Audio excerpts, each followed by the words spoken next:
വയനാട് ദുരന്ത സമയത്താണ് വീണ്ടും ഓഫ് റോഡ് വാഹനങ്ങൾ ചർച്ചയായി വന്നത്. കുറെ കാലം ഓഫ് റോഡ് വാഹനങ്ങളുടെ സോഷ്യൽ മീഡിയയിലൊക്കെ ചർച്ചയായി വന്നുകൊണ്ടിരുന്നത് പെറ്റി അടയ്ക്കാൻ വേണ്ടി പോലീസുകാർ പിടിച്ചുകൊണ്ടിരുന്നപ്പോഴത്തേനായിരുന്നു.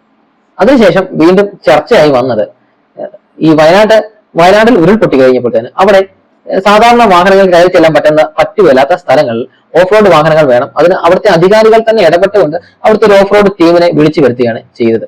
അപ്പം ഓഫ് റോഡ് വാഹനങ്ങൾ നമ്മളുടെ സമൂഹത്തിലെ പല നല്ല കാര്യങ്ങൾക്കും ആവശ്യമാണ്. ഓഫ് റോഡ് വാഹനങ്ങൾ തീർച്ചയായിട്ടും അതിനെ ബാൻ ചെയ്യേണ്ടിയോ അതിനെ തടയേണ്ടിയോ ഒന്നും യാതൊരു കാര്യങ്ങളും തന്നെ ഇല്ല. അതുമാത്രമല്ല, സമൂഹത്തിന് ആവശ്യമുള്ള സമയങ്ങളിലൊക്കെയും ഓഫ് റോഡ് വാഹനങ്ങളുമായിട്ട് ചെറുപ്പക്കാരുടെ ഒരു നീണ്ട നിര തന്നെ എത്താറുണ്ട്. അതിനുശേഷം അതിന്റെ ആവശ്യം കഴിഞ്ഞു കഴിയുമ്പോഴത്തേന് അവരെ തള്ളിപ്പറഞ്ഞുകൊണ്ട് അവർക്കെതിരെ നിയമ നടപടി എടുത്തുകൊണ്ട് അവർക്ക് പെറ്റി അടിച്ചുകൊണ്ട് അവരെ ക്രൂശിക്കുന്ന അവരെ അറ്റാക്ക് ചെയ്യുന്ന നിലപാടും നമ്മളുടെ സർക്കാരുകൾ എടുക്കാറുണ്ട്. ദയവ് ചെയ്ത് അത്തരം കാര്യങ്ങളിൽ നിന്ന് സർക്കാർ പിന്മാറണമെന്ന് ആദ്യം തന്നെ ഒരു അപേക്ഷ. ഇത്രയും ഈ കാര്യങ്ങൾ പറഞ്ഞതിന്റെ ഒരു ഉദ്ദേശം എന്താണെന്ന് വെച്ച് കഴിഞ്ഞാൽ, എന്റെ ഒരു സുഹൃത്ത്, അദ്ദേഹം ഒരു പഞ്ചായത്ത് മെമ്പറാണ്.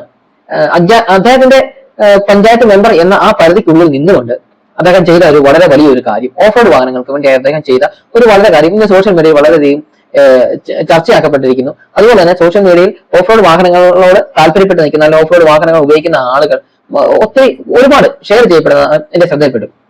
അതുകൊണ്ടാണ് ഞാനിപ്പോ ഈ വീഡിയോ ചെയ്യാൻ ഉണ്ടായത് ഒരു സാഹചര്യം എന്ന് പറയുന്നത്. അദ്ദേഹത്തിന്റെ പേര് സാംജി എന്നാണ്, സാംജി ഇടമുറി എന്നാണ്. അദ്ദേഹം പത്തനംതിട്ട ജില്ലയിലെ റാന്നി നിയോജകമണ്ഡലത്തിലെ നാറാണമൂഴി എന്ന് പറയുന്ന പഞ്ചായത്തിലെ ഒരു പഞ്ചായത്ത് അംഗമാണ്. അദ്ദേഹത്തിന്റെ പഞ്ചായത്ത് കമ്മിറ്റിയിൽ ഈ ഓഫ് റോഡ് വാഹനങ്ങൾ അതിന് നിയമം കൊണ്ടുവരണം എന്ന് പറഞ്ഞുകൊണ്ട് ഒരു പ്രമേയം അവതരിപ്പിക്കുകയുണ്ടായി. ഐക്യകണ്ഠേന പഞ്ചായത്ത് പ്രമേയം പാസ്സാക്കുകയും അതുപോലെ തന്നെ മുഖ്യമന്ത്രിക്ക് അയക്കാൻ വേണ്ടിയാണ് ഒരു പ്രമേയം പാസ്സാക്കിയത്.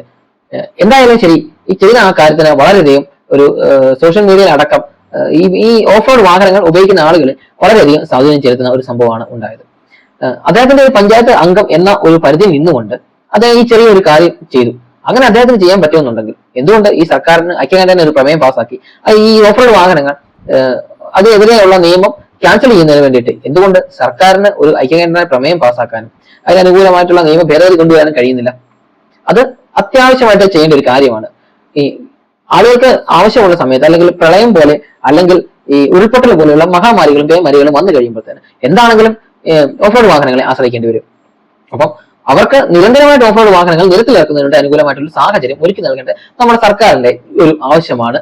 അതുകൊണ്ട് സർക്കാർ എന്തായാലും അതിന് അനുകൂലമായിട്ടുള്ള സാഹചര്യം കൊണ്ടുവരണം, അനുകൂലമായിട്ടുള്ള നിയമ ഭേദഗതി കൊണ്ടുവരണമെന്ന് അഭ്യർത്ഥിക്കുന്നു. അതോടൊപ്പം തന്നെ പ്രിയപ്പെട്ട സാംജിക്ക് എല്ലാവിധ ആശംസകളും ഒരുപാട് നന്ദിയും അറിയിക്കുന്നു.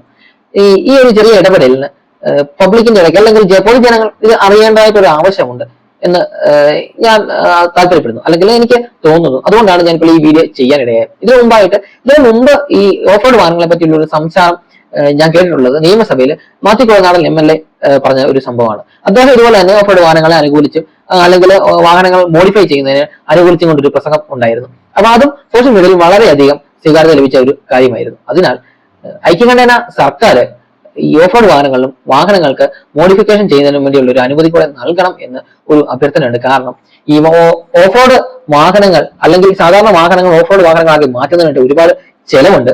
ഈ സാധനങ്ങളൊക്കെ ടാക്സ് കൊടുത്താണ് വാങ്ങിക്കുന്നത്. ടാക്സ് കൊടുത്ത് വാങ്ങിക്കുന്ന സാധനങ്ങൾ ഈ നമ്മുടെ ഓഫ് റോഡ് വാഹനങ്ങളിലെ ജീപ്പിലും ബൈക്കിലും ഒക്കെ ഘടിപ്പിക്കാൻ പറ്റത്തില്ലെന്നുണ്ടെങ്കിൽ പിന്നെ ഇത് പെട്ടി കൂട്ടി വെക്കുന്നതിന് വേണ്ടിയിട്ടൊന്നും അല്ലല്ലോ.